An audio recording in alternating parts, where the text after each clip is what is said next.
The Holy Gospel according to St. Luke, the 16th chapter. Then Jesus said to the disciples, "There was a rich man who had a manager, and charges were brought to him that this man was squandering his property. So he summoned him and said to him, 'What is this that I hear about you? Give me an accounting of your management, because you cannot be my manager any longer.'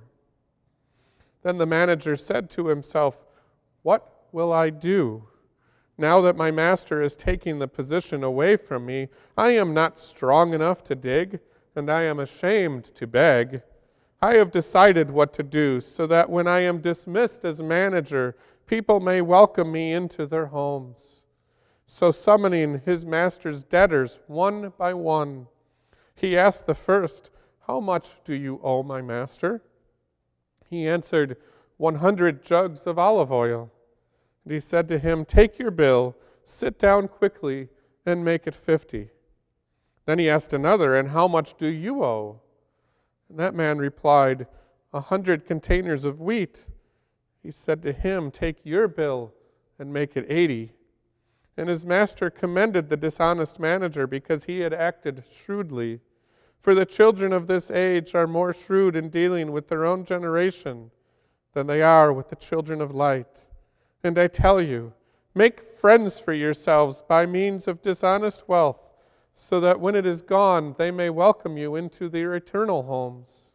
Whoever is faithful in a very little is faithful also in much, and whoever is dishonest in a very little is also dishonest in much. And I read that twice. If then you are not faithful with the dishonest wealth, who will entrust you to true riches? And if you have not been faithful with what belongs to another, who will give you what is your own? No slave can serve two masters, for a slave will either hate the one and love the other, or be devoted to the one and despise the other. You cannot serve both God and wealth." This is the gospel of the Lord. You may be seated.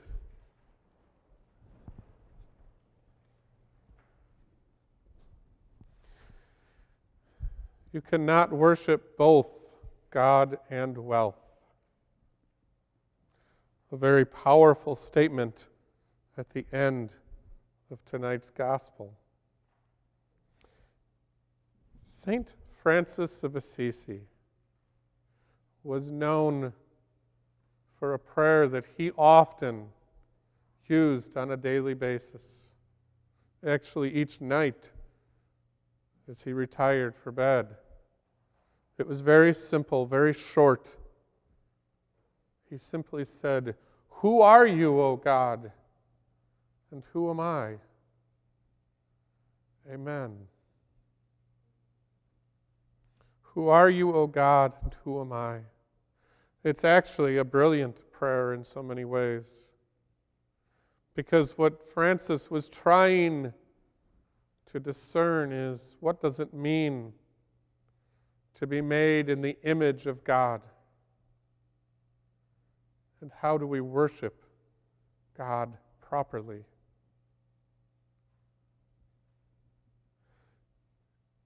The easy answer to that is that God is a God of grace,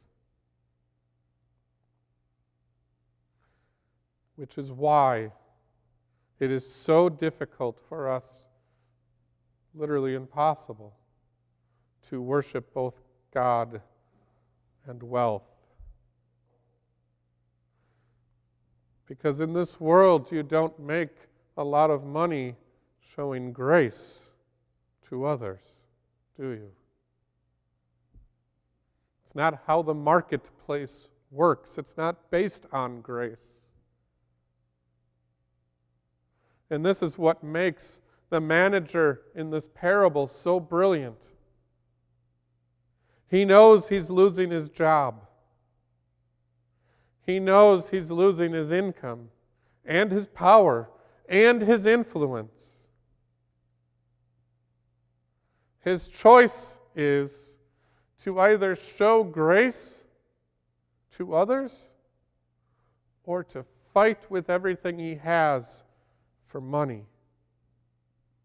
And he decides to show grace to others, knowing that grace and love are more valuable than money can ever be.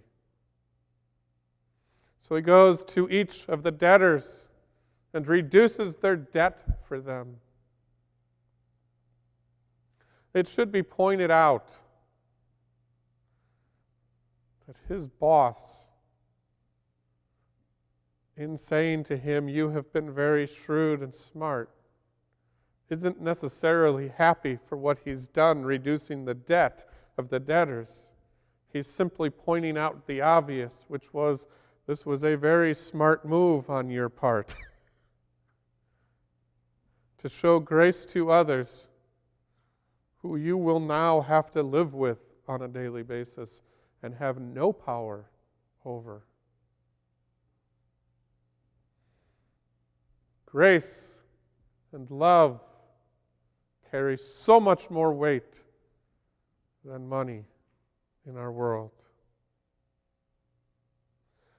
This is why we do the things we do here.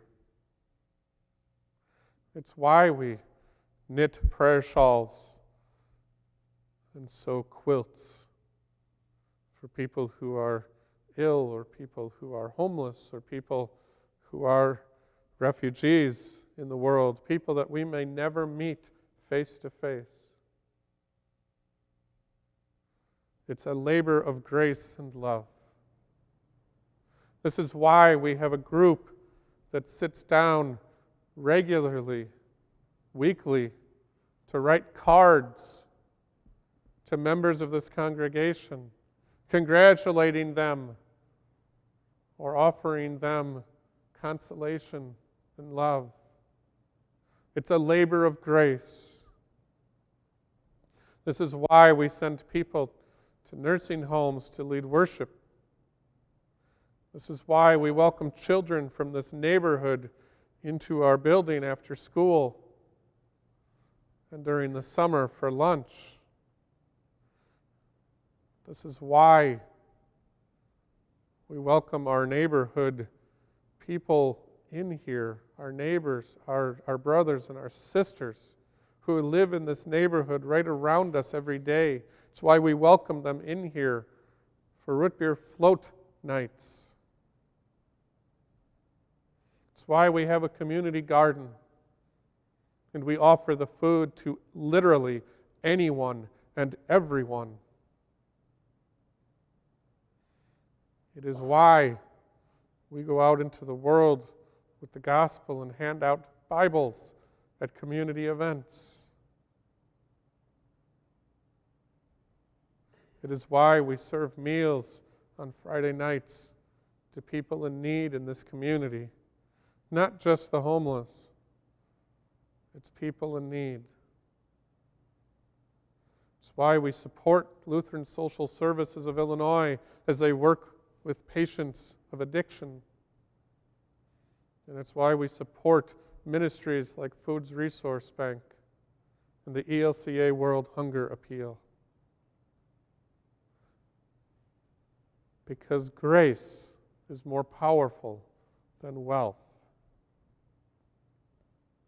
And our labor should always be about giving and showing grace, because that is how we are truly blessed in this world. Wealth fades away. The old saying, you can't take it with you. It's true. You just can't take it with you.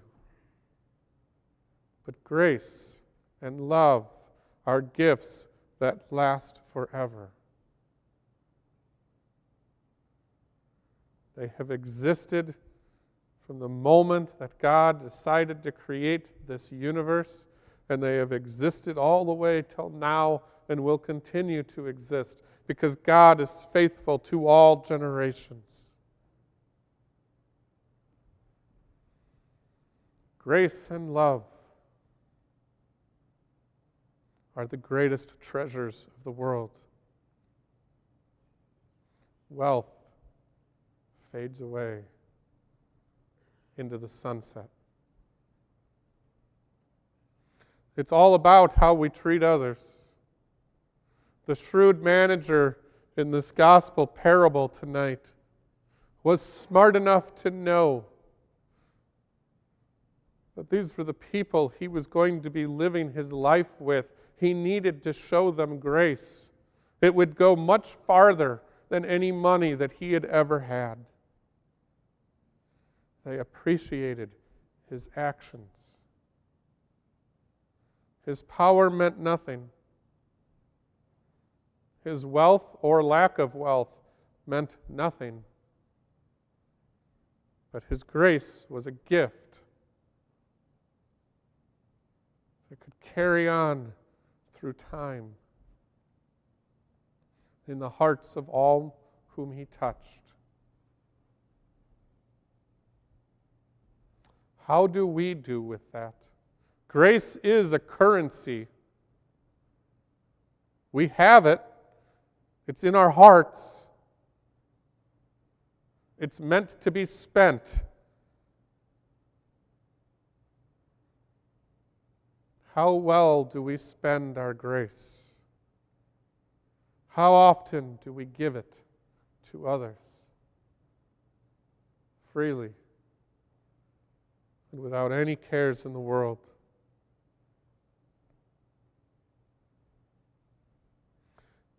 It's very simple. Every time you give grace, you receive more to spend. Every time you spend money, it's gone.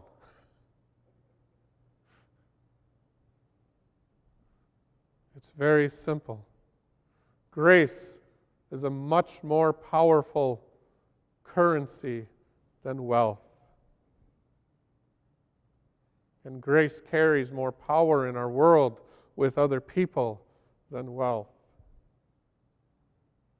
Take a really good look at our culture. Who are the people we respect the most? It is not the wealthy and powerful. We have entire magazines devoted to making them look foolish in our culture. TV shows, newspapers, the internet, all devoted to making people with a lot of money look foolish. But find the people in the world who offer grace and love, and we raise them up.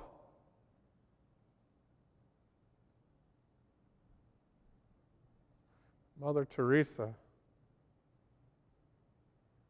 Martin Luther King, Dietrich Bonhoeffer, Pope Francis. Grace is a much more powerful currency than wealth.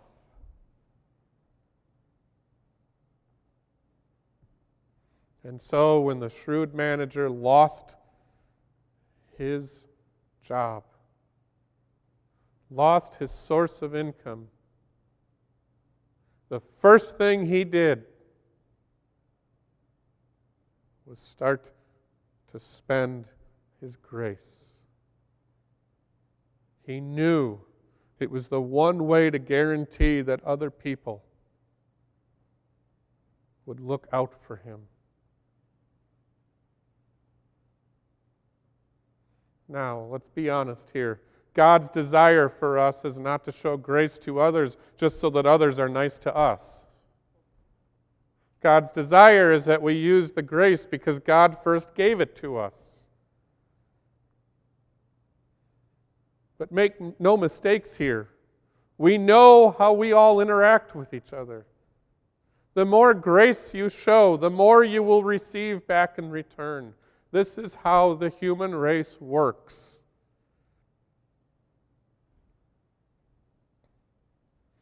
Jesus made that very clear. Spend your grace freely. Share it everywhere to everyone. Share and spend your grace, because you will receive it back in return, and because God has given it to you with the expectation that you will spend it.